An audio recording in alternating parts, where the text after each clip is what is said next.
Hey everyone, it's Coach Callie V with Coordinated Coaching. Today I want to talk directly to you athletes. Yes. All right, mama bears, papa bears, feel free to sit down and watch this with your athletes if you'd like. Coaches of kids, like your daughters or your sons are playing on your team, feel free to watch this because things are about to get real. Got my coffee going on. Okay, so super passionate about this topic. So you want to play college ball. All right, so I'm going to take you back into time. Way back into time. Back when I was playing ball, like the opportunity had came to me to play ball, I kind of had this plan. This is what I wanted. I wanted to play JC ball so I could get my numbers right, and then I was going to move forward to Division I, Division II. I was going to see if I could get any offers there. This is where I kind of screwed up. I took the first offer. Now, if I had to do it all over again, would I have changed it? No. Because, again, I made such connections, and I was also part of a first-year softball team at Seward County Community College up in the Jayhawk region in Kansas, in Liberal, Kansas. And I don't know if you guys follow them or if you know about them, but they're an amazing squad. Like, they have just done some awesome things throughout the years, and they've built this foundational program. And just to know that myself and my teammates of 98 and 99 are a part of that, that's huge. That is something to be happy about, to have joy about, okay? So I wouldn't change it. But I look back and I'm like, dadgummit, I remember answering the phone, and I was in the position where I could be spoken to by recruiters. I was a senior. I remember it was right around, I want to say it was right before graduation. I couldn't even tell you what the school was, but a school out of California had called me. And because I didn't know what I know now kind of thing, I was like, oh, it's cool. I've already signed. Well, here's something I didn't know. Sorry. My nose is like going crazy. I didn't even know to ask, well, are you JC? Are you D3, D2, D1, even NI, okay? I didn't even know how to ask that. But if they were higher than a JC level, I could have broken my contract. I know some people that's ill will to break a contract, but deep down inside, I always wanted to play ball in California. But I just thought, well, shoot, I've already signed, I'm done, like this is how it is. But I just remember telling them, like, hey, I've signed, thanks for the offer, blah, blah, blah, blah, and hanging up the phone. And that was it. And then I went on, and unfortunately, some of you who are watching this, you might be personal athletes of mine. Our paths may have crossed at some point, but this is my story of my college softball career.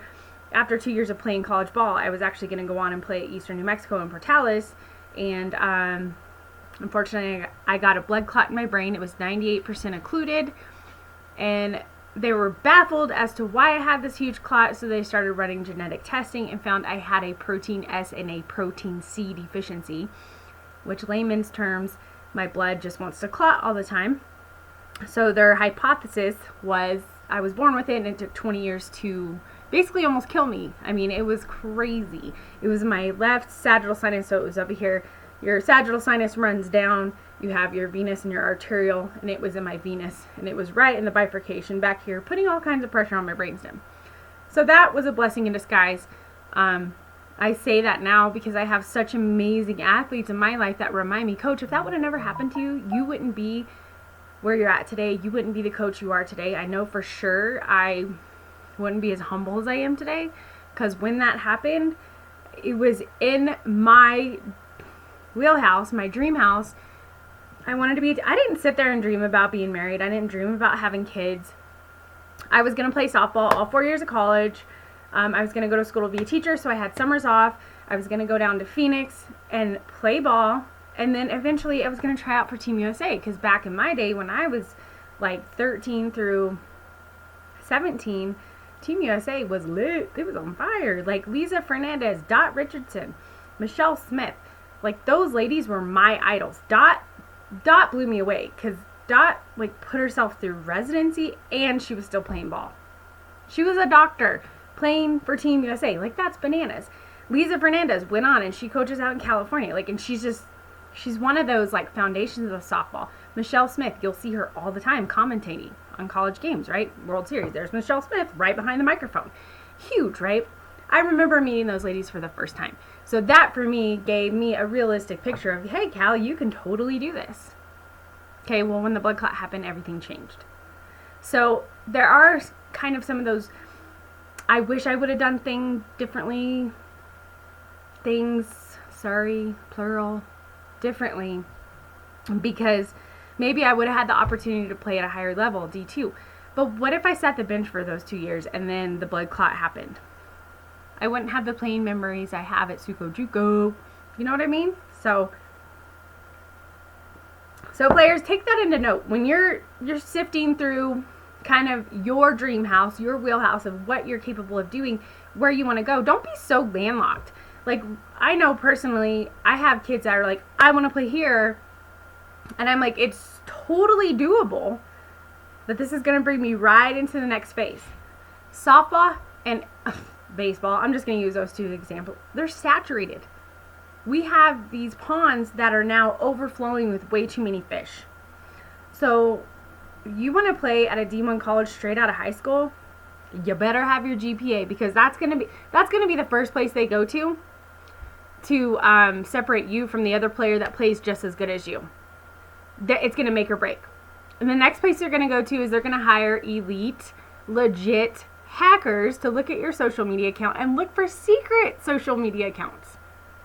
You think I'm crazy, but they're out there. Attention, children that are watching this. Athletes, I'm speaking to you. You're still a kid. Snapchat, if you think it's deleted, and you might already know this, and you might roll your eyes, and that's cool. But if you think it's deleted, like if you're sending this stuff through Snap, it's not. They actually hire people to find this stuff. I know, right? Did you like how my glasses moved? So, again, with the grades, that'll be the bifurcating factor. Social media, you play just as well as another person. They're gonna check your social media account. Because it's down to the wire. They're looking for these things before they make that offer, because they want the right athlete for their school to wear their jersey. Does that make sense? Boom. Okay, this is gonna lead me into the next thing. One of the local softball, travel ball, sports ball moms, she's a coach wife too, made this post within our little travel ball Facebook page. And it was awesome because it was a post coming from a coach. And she was talking about like all the things that she has seen. How athletes today don't care. So I'm not saying this to you guys, to you athletes, to scare you in such a way that you change everything about yourself on the field. I am telling you this to one-up yourself. You are going to be in a situation probably almost at least once every game where your coach may do something you don't like. It happens. That's part of playing the game. That's part of having a coach. Guys, if you didn't have a coach, if you didn't need a coach, you would just be out there doing your own thing. Make sense? Okay. So let's say maybe you've had 2 at-bats and you're getting ready. You know, we're up to bat again and it's your 3rd at-bat and you are like 0 for 2. Like you just can't. Your coach might set you. There is a really high chance. You know, a lot of coaches live in that wheelhouse of 3 strikes, you're out kind of thing. 3 chances. Sometimes they get it nipped in the bud before the 3rd chance, okay? So that is an opportunity to either A, let your body language like melt and sink within yourself and go melt on the bench and look like a little baby, or B, be like, all right, coach, whatever I can do for the team. If this is what needs to happen for our team to win, to get this game underneath our belt, then let's do it. Coaches, collegiate coaches, and advisors, and what's the word I'm looking for? Recruiters, they look for these moments in between all the moments. Does that make sense? So, you know, a recruiter might roll up on a game where your team's just crushing this other team. Like everybody's all hype, or it might be a super close game. They don't care about that. I know personally for me, I pay attention to the losing pitcher. I want to see how that pitcher is holding herself together. I also will pay attention to the winning pitcher. You're probably like, why? If she's winning, well, is she, okay, so I explain this to my pitchers a lot. There's cocky and there's confident. Cocky is no bueno. Cocky is negative, poison, cancer to the team. Get off my field. Confidence is, all right, you're good, you're calm, you got this. Your energy is actually going to spread quicker than cocky energy. I know. So I watch that winning pitcher to see how they handle themselves. You know? So those are things that I look for. But these college coaches now are looking at eye contact. Do you look at your coach in the face? Do you look at them in the eyes? You know, I know in some cultures that is like frowned upon, to look down upon. When you're looking in somebody's eyes, you don't look in somebody's eyes. I get that. But when it's a game-winning situation or it's close or just things like that, there's going to be other factors. Coaches look for those things. Okay? So your body language is huge. So again, I'm not telling you this to strike fear within you to change everything about yourself. Just be aware. You know, and you'll hear the phrase of act the way you're going to act as if nobody's looking. That's all fine and dandy. But in all honesty, you should be acting as if everybody's looking. Does that make sense? Pitchers, you're always on the hot plate. You know, the chicken in the hot plate analogy. The chicken's going to keep dancing because the plate's hot, right? That plate's going to spin. You are there. You are going to continue to dance because you are there. You are continuously revolving that game with each pitch. Does that make sense? Okay? Catchers, you're there too. You know, if your pitcher's energy is off, you've got to pick up her slack and get her back into place. Correct? Correct. Center field, you own it too from the backfield. If your outfielders are off, hello, turn the switch on. Okay? So coaches are watching that too. Who is the leader on the team? I know I have sat there with my best friend and we have watched games like on TV and stuff, and we will actually sit there and be like, all right, who's the captain? Okay, let's look. You know, my husband and I will sit there and talk about, okay, that shortstop right there, total leader. She's the leader. We do that all the time. I mean, that was one thing when we watched ASU and U of A play a couple years ago. ASU shortstop, we were just like beast mode. Like, she owns this team in a positive way. Like, she respects her athletes around her, her fellow comrades, and they respect her just as much, if not more, back. Okay? These are things that we look for. So athletes, if at any time in the past, up until today or whatever day it is that you're watching this, you felt like you had a temperament like a 3-year-old at a game, give yourself some grace space, let it go. Forgive yourself. This is now your opportunity to forgive yourself and step up to the level of greatness which you have been offered. And here's the cool thing. Every time you play, every time you go show these coaches what you're about, that is an opportunity for you to own your opportunity to do great things. Okay? Your great things, that's you. I can't sit here as a coach and as a college advisor and define what great things are. Your great things are what you're great at. So, if your greatness is your at-bats and your batting percentage is on fire, then every time you get up to bat, that is your opportunity to own that at-bat. Does that make sense? Okay.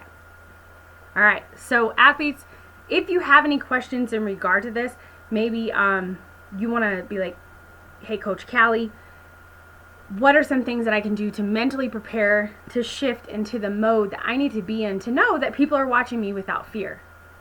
I'll help you. Any game is always a mental madness type event. You're constantly fighting the voices in your head. This is why, like in college, when I played ball, we would write history on our shoes. And now it's like a hashtag history. I see girls put this out there. But the first place you go is always down when you make an error or you strike out, your head drops. Allow yourself to feel that failure so you can get yourself back up. Guys, we are living in a day right now where all these great motivational speakers and all these people that are changing the world, they constantly talk about failure and how, hey, if you cannot accept that in order to reach your greatness, you are going to have failures, then you're never going to reach your greatness. Okay?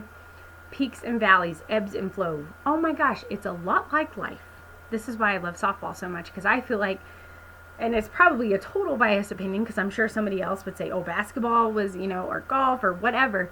But I feel like softball and baseball have more life-like type lessons that you can pull out and apply to life after you're done playing ball. I just feel that way. Okay? So, athletes, you have any questions, or you just need that one-on-one, like, I'm here to help. I love to coach. This is something that I think God placed on, this is like a calling he placed on me, because obviously continuing to play ball wasn't his plan. It was mine, but it wasn't God's plan. And like one of my great catchers has told me a couple times, is, Coach, if that would have never happened to you, you wouldn't be where you are, and you wouldn't be the coach you are today. It's as simple as that. Keep it simple, ladies. All right, well, I better get off here because Coach has got to get her workout in. Obviously, I've had enough coffee because, no, really, coffee doesn't get me going. What gets me going is talking about something I'm super uber passionate about, and seeing you ladies persevere. I don't care who you are, where you are. I don't care if we've never met. If I see a young athlete reach their goal and step into their greatness, my heart, that's where I get super passionate. Okay, so I better get off here. I better get my workout in. I got some self-care scheduled in today too, getting my massage. That's another big thing I will definitely talk. I'll definitely make that a topic of discussion for you athletes, because today's day and age is a little bit turned up than it was back when I was playing. So I better get off here, but thanks for watching, and God bless, guys, and I'll talk to you soon.